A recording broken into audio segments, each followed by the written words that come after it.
بسم الله الرحمن الرحيم. كسر دوادا عشرة حلنتا عامشة يعني عشرة امتحانات ومدة السعودية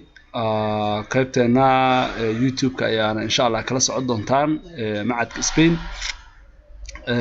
عدان كسر سعنا معاميش وحواي وحيالا بدنو قوانينا يو عوانا فرا بدنو معاميش الوها هجاجنا يعني كسر هذا لي maanta waxaan ka hadlaynaa insha Allah macaamilka hadii uu shirkadda soo booqdo oo yimaado ka adeegto wuxuu noqdaa laba nooc midkood inuu macaamilku sidii la rabay oo asaga oo jeclaa lagu adeego iyo inaan lagu adeegin marka waxaan qaadanaynaa macaamilka hadii aan sidii la rabay loogu adeegin maxuu waxyaalaha oo shirkadda gaarsiin karaa hadii loogu adeegase maxuu keeni karaa معاملكو هدي أديك في عن لقبته محو سمين كرا يعني معامل هدي أديك في عن لقبته محو سمين كرا محو كوسو كل كرا أنكالنا إن شاء الله عوان كان معاملكو أديك عن فعنين لو قبته محو سمين كرا لبدان معناها لبدان كود هذا إن شاء الله هدي سفي عن لو أديكو محو سمين كرا معاملك إيوه هدي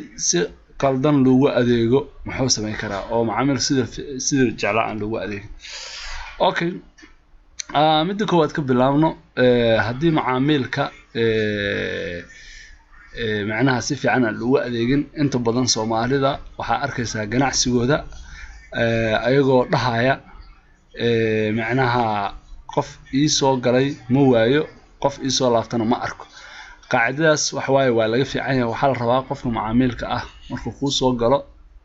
intii karaanka oo qanci karta qanciso u istaagto soo dhaweyso u dhool cadeyso salaanto hadhow markaas oo macaamilku u maleeyaba in adiga aad taqaano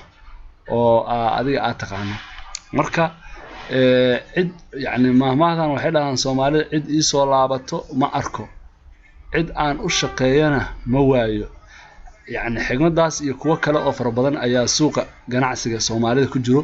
marka waxa la rabaa waxyaalahaas in laga waatoobo tusaale ahaan waxa la rabaa qofkii maanta ka adeegta inuu bari ku soo laabto yani inaan dhahdo soo dhaw meeshaadi waaye barina waxaan rajaynayaa insha Allah in ay soo laabato waxyaalaha marka macaamiishu ay macnaa inta badan dadka uga didaan price-ka ma qiimaha ma ahan wax kale ma waa kaliya qaabka u soo dhaweyso waay qaabka u soo dhaweyso hadii qofkan u dhool cadeyso inaad jeceshahay tusto inaad la hadasho tusto inuu wacni ku aaminsan yahay tusto waxa waaye uu ku jeclaanaya waana ku soo laabanaya bal xataa adoo wixii shay qaali uga galay okay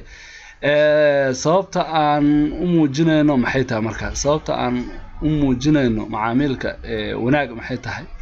okay su'aashaas marka ka jawaabayso waxa waaye meeshaan tusaalahan hadii macaamilka si xun lagu adeego wuxuu gaarsiin karaa 35 qof ayuu gaarsiin karaa warkaas saacadiiba hadii macaamilka si fiican lagu adeegana wuxuu gaarsiin karaa 9 qof waa u jeedaan Soomaa 9 qof marka yaa saameyn badan marka macaamilka marka si fiican lagu adeego maybe waxa laga yaabaa inuu iska tago oo san oo dad ni mobile aan rabi lahaa ama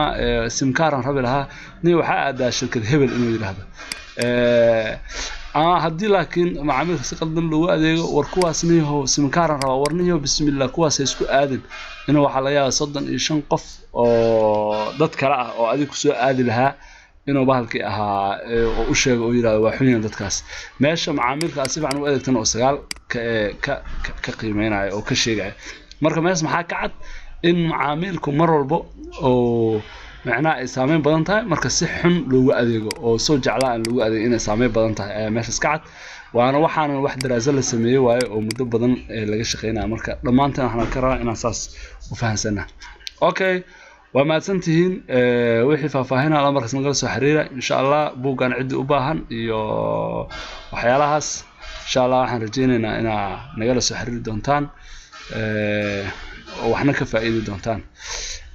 aad iyo aad u baahantiin wixii talay tusaalaana waa nagu soo dari kartaan insha Allah